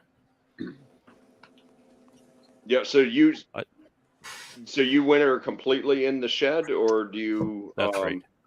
Okay, yeah. Yeah. And it has mostly to do with my workload. I'm managing these hives by myself. I'm kind of a old, out of shape guy, and it's far easier for me to pick those up with my tractor, move them into the building, than it is to try and wrap hives. Gotcha. Do you ever see the where were they from? There's a guy mating queens through a shed, and he was timing his mating flights off of the shed. So he built like this whole railroad system coming out of his shed, and then he had all of his mating nooks on chains spaced apart. And he would cool the shed to X degrees, right, and then pull them all out at a certain time to like time out when the queens were going for a mating flight. It was amazing to see, like the amount of work that went in. I was just looking at the chains and the dollars of everything. I was like, holy cow. Yeah. Well, sometimes our dreams get away on us. I have ideas like that too, and by the time I've implemented it, I'm thinking, oh dear. Yeah. It's never Well, gonna that, pay and itself. and the queens are just like, oh yeah, well I guess we'll mate. Yeah. It's just like normal. Well, So I think that whole thing, and that's one of the one of the interesting biggest things of things talking to people from different climates is is I think that whole study of what the colony really benefits from. What do they need is because they're so resilient. Bees are so tough when it comes to cold weather, but what's optimal for them? What offers the least amount of I'm going to say stress, but they don't want to adapt to changing conditions and all this kind of stuff. So I think it's fascinating to talk to people in different locations, um, people who think about this, like yourself, right? And um, just to get different ideas and build on the concepts that are kind of making themselves apparent. Yeah. Well, it seems no matter what your environment is, right? And this is with any, I mean, I'm just spitballing here, but with any sort of species, right? Stress builds strength, right? So Canadian stress up there is going to be different than Connecticut stress, which is going to be different than South Carolina stress, right? And so that's Oh where, yeah. everybody, Oh yeah. your bees will just naturally, right? Winter's the ultimate genetic test right there, right? And that It'll, throws us right back into what I talked about earlier, raising your own queens. You want to bring queens from a yeah, far off land, or do you want to raise queens from your own stock that has actually been living through those winters for that length of time? And so you always, and that's the first thing that Randy Oliver always says. People ask him, well, how do you do selection for queens? And we all know that he's doing the mite tolerant selection and all that, but he loves to do little jokes and try and slide jokes past you that you don't get, and then he'll grin and chuckle, and he'll say his very top number one criteria for queen selection for breeding is he never breeds from a dead queen. All right. And it usually takes a few seconds to get a chuckle on that because it sounds absurd, but there's a lot of depth to that. And to me, the depth on that is take your survivor stock. That's a good start. Don't overthink your selection criteria, because if that queen has lived through the winter, she's got a really good gold star there to start with. And then you can go from there for other criteria. But living through that winter, that's a really good start. yeah, or finish. Yeah, Ryan wants Ryan, something. jump Go in. ahead, Ryan. You unmute. There you go. Hey, so since you guys are kind of talking about cold winters and all this stuff, I don't know if you guys were talking about feeding earlier. I think you were when I was kind of in the other chat. So some of you guys have like 70, 80 hives and more. Like, what are you guys doing for feeding? Are you putting feeder trays, like stacking them right on top of your deeps, or how are you guys doing this with 75, 100 plus hives? Buckets. Buckets. Depends on the weather. Yeah, because you guys aren't Temperatures. typically opening these things up when it's super cold out, right? So No. No, the design of our 2-inch hole lid in the has lid. exactly a hole. Well, actually, here. 2-inch hole in the lid and an inverted bucket over top. I'll be the odd one out. I use frame feeders. So 2 this is gallon. Well, Frame not feeder? really 2 gallon, but yeah. this is Yeah. the hole that we have in the top of our lid. And you take Mhm. you'll Yeah. pull this out and you just put your bucket right Yeah. on top of the lid. They'll empty the bucket through the hole. wow, I use okay. And then everything. you're using top feeders, you said, on yours? Me? Connecticut, I think. I can't see the Oh name. no, Tom. I use in hive feeders. They'll just division board feeders. Okay. Huh. The reason I do it, so the buckets is actually a little bit more. I think it's easier, right? It's easier for storing. It's easier for feeding and everything. But honestly, like I'm not going to go through and change out all my outer covers and stuff. And then I build equipment that has to meet my customers' needs. So I'm not going to build myself specialized stuff, and that's different. You know what I mean? So I And in gotcha. our case here, frame feeders would be fine. We can't lose that frame, right? I need that frame because I'm not feeding them for subsistence. I'm feeding them for stores for the winter. So they need to have 10 frames of solid stores for winter. I can't lose that frame or 2, depending on what feeder you have. So that's really the only reason I that I would gotcha. And use them. where did the insert go into that you just showed me there in the center? Just we drill a hole in the top. Brad is actually take a look at Brad's channel. He shows you how to build the lids and the Okay. pallets. Cool. This is just Yeah, it's just a hole in the cover. drill a hole right in the center of the top of the cover. The top cover. Okay, got it. Yeah. Hey, Doug, Tom, And Tom, speak a little bit about your business. Do you have a website where people can go to buy equipment? Do you do that, or what? Yeah, no, I have a website. It's like 3 years out of date. It's just unionbcompany.com. Oh, okay. I'll drop that in the link here. But essentially, I mean, I'm growing, right? So right now, I'm building all my own machines because I'm basically my secret goal is one day Man Lake's gonna wake up and be like, "Where did this guy come from?" that's awesome. I love that. But the thing is, I don't have the money to buy machines, so I'm building all my own machines. So I started off with a box joiner, and then I'm just buttoning up my top bar machine right now. And then instead of doing a sidebar thing, I'm gonna actually make a queen cage next, and then after that, it'll be the sidebar. So I also have a company. no, we've talked on the phone, Bob. Have we? Yes, we have. Yeah. Oh my goodness. For what, Swarm Rustler or something like that? Yeah. Yeah. Because I was interested in the whatever the probiotic. Oh, Apis. Biologics. Yeah. Oh, that stuff's gold. Yeah, that's By the way, I'm frozen, so I'm trying to work through it here. at least it wasn't like a totally embarrassing photo like James has of me. Oh, I've got not a photo. I got like 30 of them. I gotta make that. Maybe I'll put all that together as a compose So all together for New Year's. Tom, did you start using Apis at all? No, I haven't used it at all. So I have been using spirulina in my pollen sub, which I'm actually 100% in love with. It's amazing because they actually the big thing for me was they are actually storing it with the other pollen, right? But I didn't use the Apis biologics or anything, and mostly because anything I buy, I have to be able to sell. And the good idea fairy keeps on biting me in the ass. Right. You know, like oh well, I'll sell this, and then it turns into I'm expecting low workload, low profit. That's acceptable, but it always seems to turn into high workload, low profit. Right.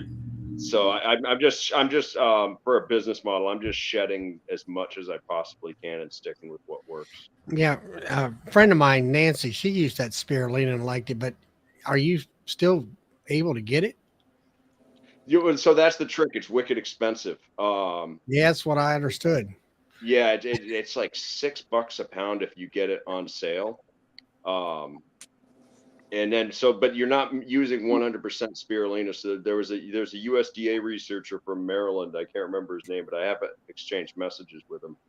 But essentially you do a 25% mix with regular pollen sub, right? 25% spirulina, and then whatever pollen sub you're using. And I did 2 yards, 20 colonies, right? 5 in each yard. Got spirulina mix, and then 5 got regular pollen sub mix. And the running joke really quickly became the ones that got spirulina. The joke was it turns the queens into drone layers because they were pumping out drones like absolutely crazy. Which is a good thing, right? That's a colony like, hey, look at all the resources we have. Spend. That's great. And then the big thing was when I was pulling out pollen frames, you could see, right, because it turns the pollen sub into like this green swamp goo, and you could see the green in all of the cells.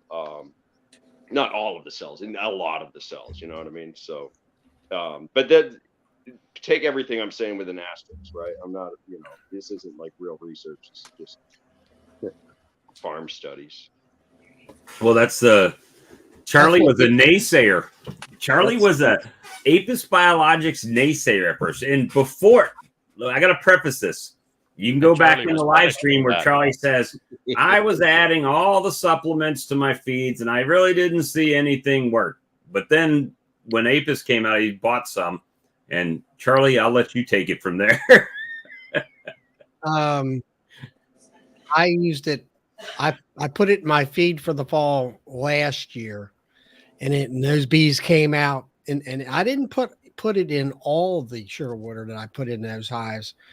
And when those bees hit, they caught me off guard. They came out of Charlie's hive going, "Hundred, hundred, yeriba, yeriba." That's right. Well, anyway, I'm running 3 mediums here. Usually, everything's upstairs. It was in the 2 top boxes, brood and whatever. And I could take those 2 top boxes off, pull the bottom medium off, and then set everybody down on the bottom board. And this year I found that it was brood on all 3 boxes, bees on all 3 boxes, and more of a bee volcano of, they were jam packed. And this is at the end of March, which is a little earlier than our spring hits. And they were just overflowing. And I'm like, holy smoke, now if I can harness, for this year, I'm going to approach it in a different way about management. As far as single brood, I'm taking off at least 1 medium and then keeping the queen into 2 mediums. And it works great. It doubles my honey production. And I'm going to try to harness all that energy, all those bees that are in there to get through April, May, and June, which is our honey production months here. And I averaged 80 pounds a hive per hive, which is 30 pounds more than the average for the state. I'm going to try to do at least, if I can get 100 pounds per hive, I'm going to be ecstatic. Or if I get 90, I'll be ecstatic. You using it in the sugar water, and is there something that goes in the pollen stuff too? I go to the website. There's 2 different ones. It's all in. In your situation, you buy the big bag, and if you're mixing up a tote full, which is 275 gallons, you take the whole bag and dump it in there. Now, for me, I'm mixing 40-gallon batches, and I take a tablespoon for 40 gallons. That's all you need. And in my analogy of it, and I think Brad will kind of back me up on this, it basically takes your sugar water and turns it into nectar. It gives it all the properties, as far as I'm concerned, as nectar. And the bees, instead of just surviving, they're thriving off of this stuff. It's just, brood is just, the brood is just like Ian says, it's rocket fuel, and they brood up like crazy. And that's what that's what that stuff does. They are just, leaps and bounds ahead of her. But you got, this, you got to be on your A game, and you got to be, you better be there a couple weeks ahead of time, or you're going to have a swarm problem on you real quick. Yep. So, I have to echo what Charlie just said, because I used it for the first time this last spring, and my hives exploded. And not only that, I believe there is a long-term effect that Apis biologics gives the queen. When they feed the queen, there's something that must turn on the queen to just keep going and going and going. Because my populations in my hives were way past normal this year. And there were only 2 different things that happened around what I was doing or environmentally. And that was 1, I added Apis biologics to feeding. And 2, we got tons of rain. And that was it. So you be the judge. I don't know if rain increases queen laying, but I'm going with the other. Yeah. And then like my nukes, when I have my nukes, my nuke sales, I'm doing 5 over 5 in deeps. And a lot of time in past years, it's like, I need 3 frames of brood. Well, not this year or this spring. I had like 6 frames of brood, and I could take 3. I said, oh, there's 3 frames right out of the one hive, put it in your nuke box ready to sell, along with some feed and pollen. It was easy doing because of all the brood that's in there. So you can try it, and it's awesome. Once you start getting, the people around you start seeing what's going on, and it's like, I watch a lot of the YouTube, I guess they're more backyard or whatever, and they'll say, look at the Baka bees, and I see maybe 3 dozen bees crawling across the top frames, and I'm like, there ain't no bees in that box.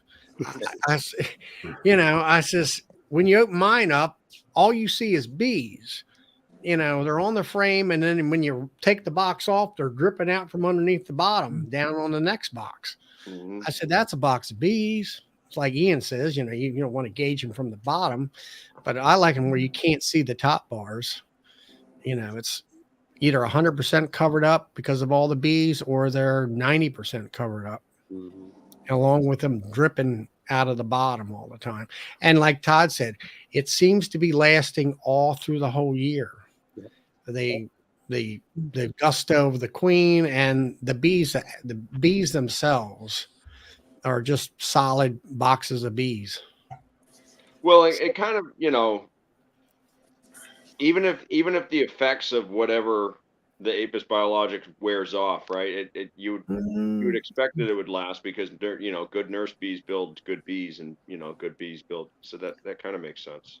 Well, here's the thing: you would think after the life cycle of that nurse bee gets after you're done feeding Apis and you quit feeding Apis, you would think that effect is going to last maybe another, well, whatever the cycle of the nurse bee is, right? Whether it's a nurse bee for 10 days or whatever, you would think that would be the end of it. But no, it keeps going and going and going. I don't know what it is, but it just does biologically something to the queen, I believe, but no one knows for sure. Okay, well, I don't know. I was just saying, like, let's say if you're feeding a supplement that's very, very good for them, when you stop feeding, that's because you no longer need to feed, save natural resources, right? Mm-hmm. Yeah. So I would think that would just naturally take over. In my case, Tom, I fed them twice in the spring, Apis with my sugar water. That was it. 2 doses of that, and it lasted well past August. And Charlie, you said you fed in fall? In the fall. So their winter feed is Apis all the way through. Their winter feed in essence is real nectar. Instead of, it's like pollen patties. It's a substitute. Mm-hmm. Well, this stuff, I don't know if I can call it a substitute, because it's not substituting. It's taking a substitute and turning it into the real thing. Mm-hmm. That's, I think, the difference in it. Taking sugar water as a substitute of nectar, but it converts it to nectar. So go ahead, Ryan. Anyway, I know now Doug's been trying to get on here for, 15 minutes. Doug, what did you want to say? Nothing? Oh, no. I'll just go back to wrapping hives. We wrap everything outside. We winter and cold at temperature. But the main reason is it controls the wind. You go outside and it's 20 below, no wind, not a bad day. Go outside when it's 20 below with a 20-mile-an-hour wind. Big difference. So, Doug, are you in Canada as well? Yes. Yes. Okay. And he's on a breaking delay. Up. I didn't catch that. Oh, they answered for you. Yeah, asked if you're in Canada. Yeah. Go ahead, Ryan. Yeah, I was just going to ask about the Apis that you were talking about. You're using that just to boost these colonies, like coming out of winter and then going into winter, correct? Basically before the nectar flow and all that. Yeah, it's supplemental feed. When you're doing your supplemental feed, adding it to it then.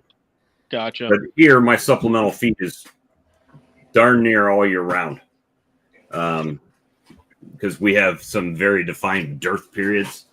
So I feed it. I probably feed it more than anybody else here, right? Just because of the amount of feed that I put out. Tracking. But another question, since we're talking about wrapping, cold weather, and all that, I imagine everyone here is probably running Apivar strips and oxalic acid treatments. Is that what you guys are doing? Well, that's what I did this past year. And the Appy tablet is the new thing that I'm using. So the question is about the oxalic acid. like you said, right? You asked 100 beekeepers, you get a million different answers. Are you guys doing oxalic acid treatments like all winter long, even when it's cold, right? Because they're all going to be balled up.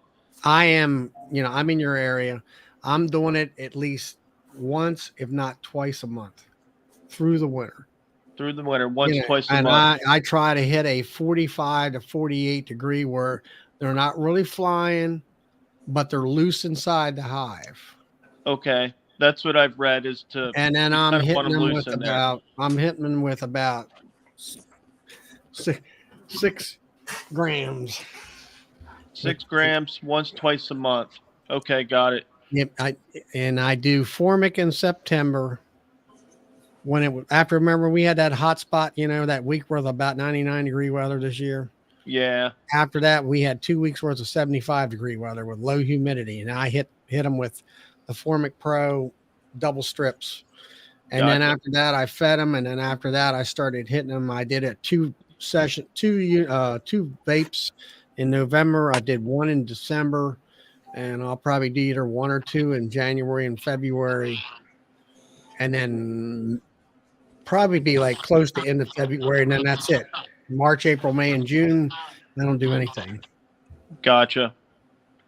And then the next thing is, do you guys actually do the whole? I've heard different things for this too, right? Because you're always treating for mites. Do you guys still actually bust out the mite checker, right? The shaker and all that stuff just to get a count? Occasionally. After you treat, you have to do that, or else you're not going to know whether your treatment worked. Every single study, Randy Oliver, USDA Bee Research Labs, they'll test 40 colonies, and 38 will do one thing, and 2 will do something completely different, right? I shook every single hive before they went into the barn this year. Okay. And you guys Sometimes using the alcohol or the Dawn, what was that? Yeah, alcohol or Dawn, either way. Okay.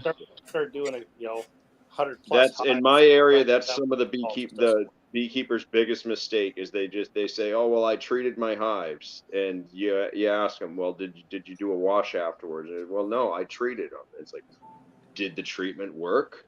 It sure sounds like it didn't. I gotcha. And things like oxalic acid, there's a lot of room for user error in that. Even if you're vaporizing, right? If you get, if you're drilling through that bottom board, if there's one dead bee where that nozzle is coming out, then you mount oxalic acid right at the end, and you don't get a treatment, right? There's lots of room for user error. So I gotcha. So basically, after you treat, you're gonna do your check, and then if that thing comes back high or not where you need it to be, you're basically you're jumping right back on it, treating again. Yeah, not on oxalic acid. We're talking about wintertime for that. So you're obviously not doing it then. But the oxalic acid in the wintertime, that's not to up, in my opinion, that's not something to increase your chance of winter survival. That's something to set yourself up for success the next year, right? The writing's already on your walls for the bees in November, right? They're either dead or not. That treatment's not going to affect it. My main thing of it is to maintain a low mite level. Tracking so they're on target for spring. Now in the wintertime, I'm not going to do any shakes because I don't open them hives up. Sure. And then I do have screen bottom boards, and I do put the coroplast up underneath of them. I do close them up all winter. What I do is I use that as a guide where come back in 3 days and make sure it's clean before you do the treatment.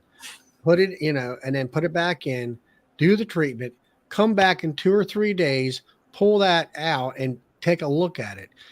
You don't have to count every mite. If there's 20 mites, you're in pretty good shape. I've had one hive last year. It was a nuke, and it looked like somebody took a pepper box and poured the damn mites on there.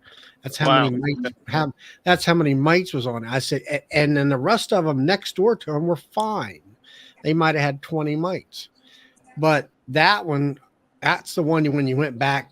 You didn't wait 2 weeks or so. I went back within a couple of days and hit them again, on that one hive. And then after 3 treatments or so, then I got them under control. Why they were so high on that one hive, I don't know. I don't know.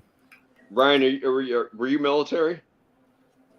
No, you keep hearing me say tracking. I work over at Fort Detrick. Okay, I was okay. a prior That's why portionality I asked. mechanic.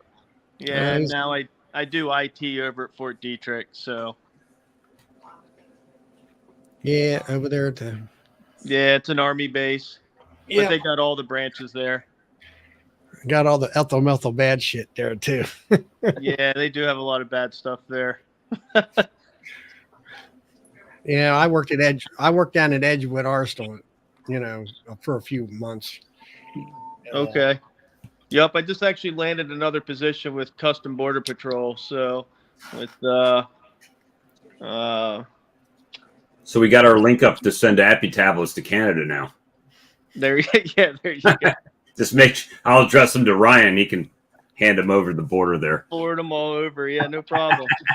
Are those not allowed up there? We don't know. We don't really know, but Yeah. And these are but called what? Appy tablets? the Appy tablets, yeah. So I had a happy accident this year. I get a lot of people that send me stuff. Hey, can you check this out? Try this out, right? Because of YouTube.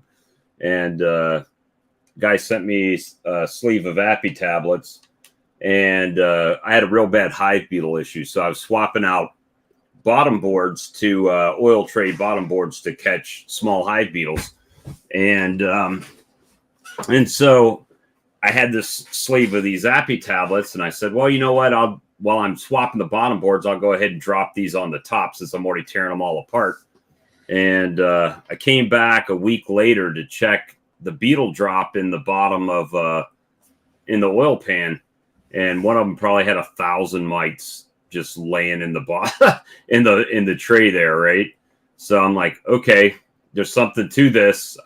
They've got 7 grams of thymol in them, but it's mainly sugar and essential oils and cornstarch and corn. It's all natural products that's pressed into a disc, and it had the happy side effect of killing some mites that were in there, right? So I went ahead and bought a bunch of them and put them on the website, and they do a pretty effective job over time because it's in the colony so long, and it's not really an off-gassing that is, I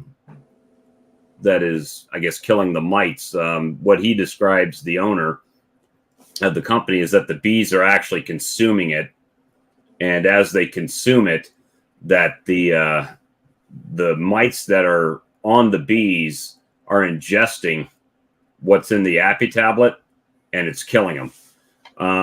So I've got several colonies that that's been their winter treatment, and they're doing pretty well right now. So I'm going to drop them back on here probably in the next couple weeks to get them ready for the spring and let them go. But I've had some colonies that have had them on there they haven't even consumed the whole tablet, and that's primarily because I'm feeding, right? If I took away the feed, the only sugar source they would have in there is either the honey or the tablet. And because I've been putting feed on them, that they've just slowly been eating away at it. So it's been kind of keeping the mites down over the whole period it's been in there. So I'm excited about them. They're pretty reasonable. You get 10 tablets in a sleeve, and you put 1 tablet per deep box of bees. So for $4, you're treating a colony for, well, it's a supplement. It's not a treatment, but it's a supplement for the lifetime of the tablet in the colony. So he says it should last 3 weeks to a month. I've had some that have been in there for, I don't know, 2 months or so. Cool. Or longer. So it's been pretty effective so far. So Brad was getting a chuckle. Oh no. Well, you pick up on the most subtle thing. Right. Just giving you a grin. That's all. You know what? I think that's one of the most exciting things to come down the pipe in my beekeeping career, which is 9 years, but still, I mean, it's super exciting. I really hope it goes somewhere. Oh, we lost him. Uh-oh. He just went to run and buy some happy tablets. He is. You betcha.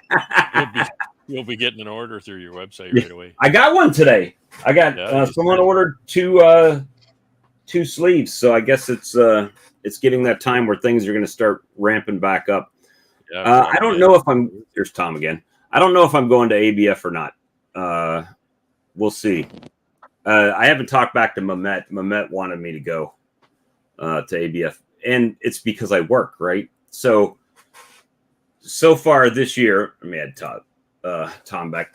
So because I still work, and you know how the U.S. loves giving their employees vacation time, which they don't, right? So I've got a finite amount of vacation, but I have Manitoba in February, right? I've got ABF in January. I've got Nobby in January, and then it's a matter of picking which ones that I can spend the time to go to.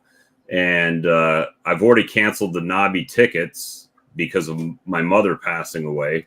So it was 2 days later, Mehmet's asking, hey, I've got an extra spot. You can come up to Nobby. But then it's like, but now do I want to spend my vacation in Louisville or in Manitoba or in New Orleans? So that's kind of the issue right now. Or do I just want to fire my employer and go all over the place, Yeah, Jim says Manitoba in February. Are you crazy? Quiet, Jim. Don't tell him. I have no winter clothes. I've got a hoodie. Is it hoodie weather in Manitoba in February? It might be. I don't know. It's hoodie weather right now. Hoodie plus. I'll meet you at the airport with a parka. Because I won't be wearing it. And a sled dog team. And a sled dog.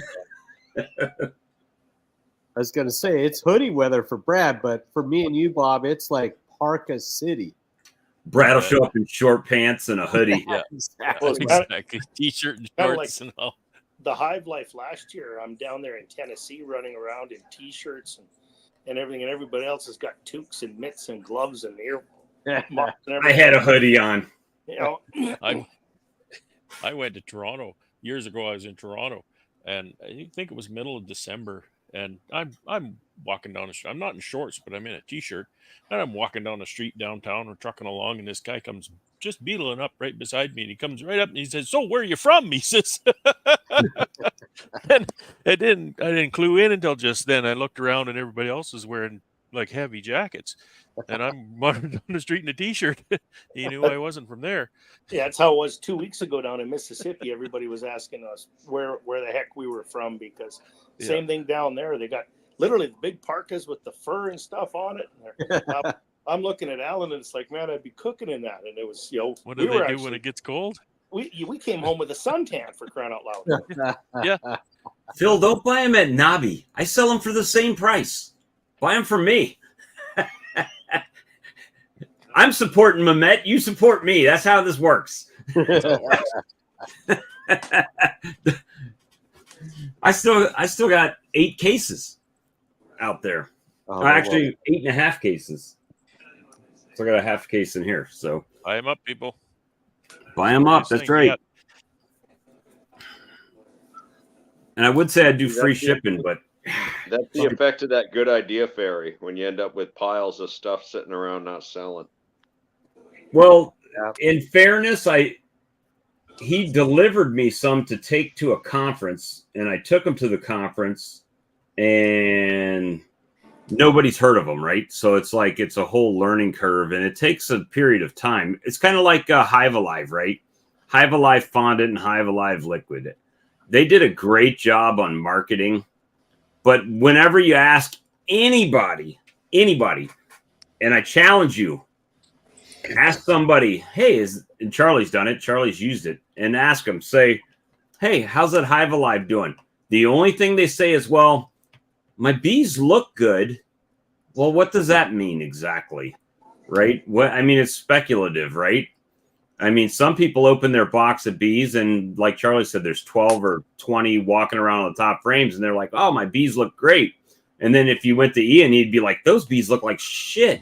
So it's like it's all speculation on how it Ian would have shook them darn bees out.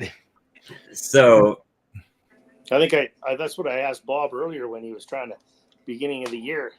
Oh, here, look at that. I was like, what, did a few bees wander into that box? Where's your hive? Yeah, I had a hive beetle hive that bees moved into. But Tom, it's like you were saying about spirulina, because I was, a friend of mine, Nancy, had that, and she couldn't get it anymore. She was getting from another commercial keeper in Pennsylvania where he's buying it by the pallet loads. And but you've told me that you had results with it, visual results. And yep. Right, you say, and I had visual results with Apis, and in Hive Alive sent me their products down, and I used their liquid feed form, and I put it in and it was like, okay, maybe I have to wait, Hive Alive or Apis, it took me all winter till springtime to figure, to see the results, but I don't, they're always talking about gut health. And I'm like, okay, does that equate to more bee population and more honey production or whatever out of our bees? I haven't seen it gut health do all that. I don't have. It's kind of like if you don't see your bees crapping all over the front of the hive, then I can't tell if their gut health is better than before I used it, right? Now, if they were crapping all over the hive and I started using, they stopped crapping all over the hive, then I can notice that. But I can't notice if I don't have a before thing I'm trying to fix, right? It's still correlation, though. It doesn't prove causality, right? You need things like microscopes and labs to really. No, it's a proven fact that Nicolas Cage, when he makes a movie, somebody drowns in a hot tub. That's that is. Well, it's a correlation for sure, and that's the perfect example that correlation doesn't prove causality. Like, Nicolas Cage. Is he responsible for those drownings?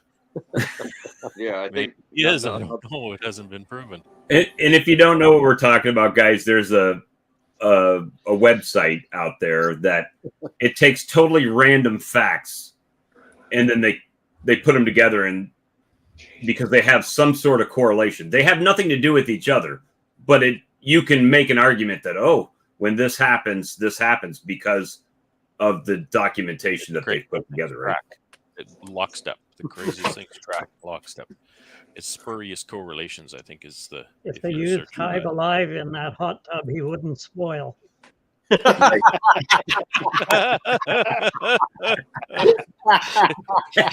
Alive in a hot tub. What's his name? Would still be alive. So welcome, Morgan. Hey, how's everybody doing tonight? Doing good. Good to see you, buddy. When you said you couldn't find spirulina, are you talking about ready mixed patties or just the? I guess that's what she was getting, the ready mixed patties. Okay, yeah. So I'm talking about the powder, which will be cheaper, but it's still expensive.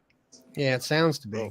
Yeah, but maybe I'll take that spirulina this year and I'll add some Apis biologics, and if you guys see a big nuclear blast come up, then you'll know that I did it.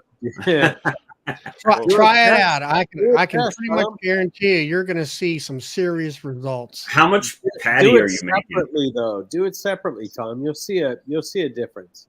Yeah. So I make it in 5-gallon buckets. So like this year, I went through 2 40-pound bags of Ultra B, and then how much spirulina was it? I think 12 or 18 pounds, but whatever, 25%. Oh, well, yeah, 10 pounds per 40-pound bag. Well, but I just mix it. I just mix it in a 5-gallon bucket. And the thing is with the spirulina is if you think mixing pollen sub is a slow, gross mess, add some spirulina and it just makes it worse. It's like it feels like you're just like wading through your like this swamp like turd. It's just everything turns green. And I do it right. I do it in my wife's kitchen. She's never. Oh shit. Uh-oh. Living on the edge, my friend. That's the.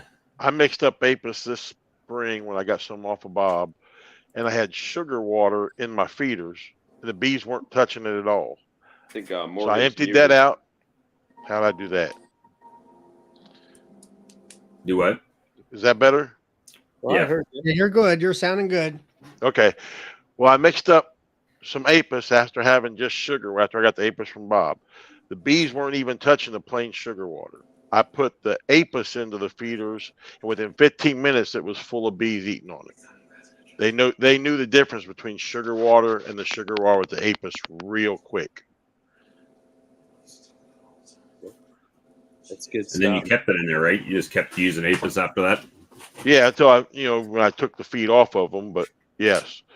And then the Appy tablets, Bob, I had videos of it when I started it, and Bob can tell you because I shared with him what the mite drop was amazing as far as the amount. I didn't even know it was possible to have that many in there, and it just over a few weeks it's dropped off, and I actually had time this week to check a couple of them real quick of my trays, and there's hardly any at all in the dropping in the trays now. Well, we've been going for 2 hours and almost 17 minutes right now, guys.